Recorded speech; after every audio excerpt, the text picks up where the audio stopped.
इस देश में कुछ जगहें ऐसी है जहां जाने से पहले नहीं बल्कि वहां से लौटने के बाद इंसान डरने लगता है। ये कहानी है एक ऐसे गांव की जहां आज भी लोग सूरज ढलते ही दरवाजा बंद कर लेते हैं, क्योंकि गांव के बाहर एक हवेली है जिसे लोग काली हवेली कहते हैं। कहा जाता है जो भी वहां गया है वो आज तक पूरा वापस नहीं लौटा है। और आज भी उस हवेली की दीवारों से एक औरत की आवाज आती है।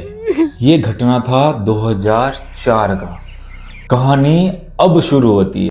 उत्तर भारत का एक छोटा सा गांव था जिसका नाम था देवपुर। दिन में ये गांव तो बिल्कुल सामान्य लगती है, लेकिन जैसे जैसे शाम होने लगती है मानो हवा भारी होने लगती है।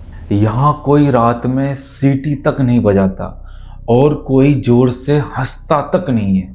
अकेला कोई डर से बाहर तक नहीं निकलता। गांव के बड़े बुजुर्ग कहते हैं रात में कोई आवाज तक नहीं निकालता क्योंकि हवेली सुन लेती है। 40 साल पहले उस हवेली में कोई रहता था जिसका नाम था ठाकुर महेंद्र सिंह। बाहर से तो ये इंसान दिखने में बिल्कुल सिंपल था, लेकिन अंदर से बहुत ही खतरनाक था। ठाकुर महेंद्र सिंह की पत्नी का नाम सरोज देवी था, जो कि अंदर से बहुत ही शांत स्वभाव की थी और धार्मिक भी थी और दयालु भी थी। ठाकुर महेंद्र सिंह तंत्र मंत्र बलि और काले प्रयोग में डूब चुका था। हवेली की तहखाने में अक्सर अजीब चीज हुआ करता था। एक रात सरोज देवी ने उसका विरोध किया। उस रात के बाद सरोज देवी कभी दिखाई नहीं दिया। कुछ दिन के बाद गांव में अफवाह फैल गई। सरोज देवी जो उसकी पत्नी थी हवेली के तहखाने में जिंदा दीवार में चुनवा दिया गया था। राहुल जो उसका पड़ोसी था वो दिल्ली में नौकरी करता था। 15 साल बाद वो अपने पिता के 13वीं में गांव लौटा।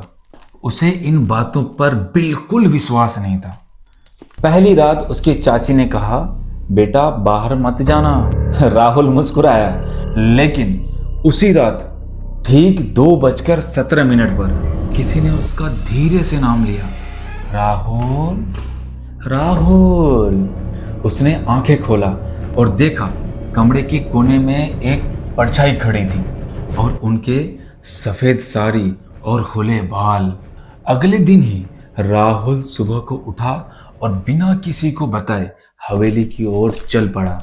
जैसे ही राहुल हवेली के करीब पहुंचा, हवेली की दरवाजा चर्र करता हुआ खुल गया।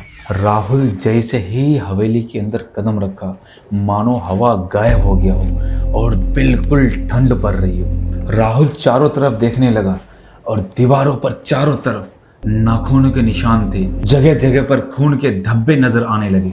राहुल यह सब देखकर चौंक गया और अचानक खड़ा हो गया।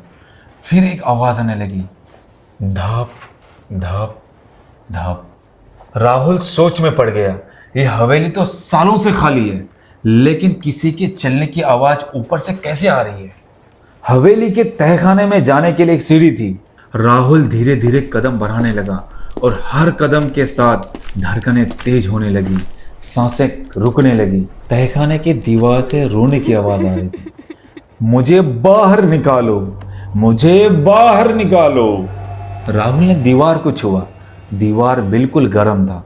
अचानक दीवार से एक औरत का चेहरा निकला और खून भरी आंखें, मुंह खुला हुआ और आवाज आने लगी, यहां तुम भी रहोगे।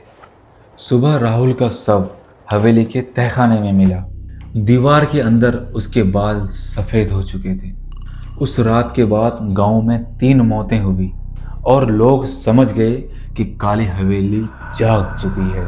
और आज भी अगर कोई देवपुर जाता है तो रात में हवेली से रोने की आवाज आती है और दीवार से एक ही आवाज आती है, अब कोई और आएगा।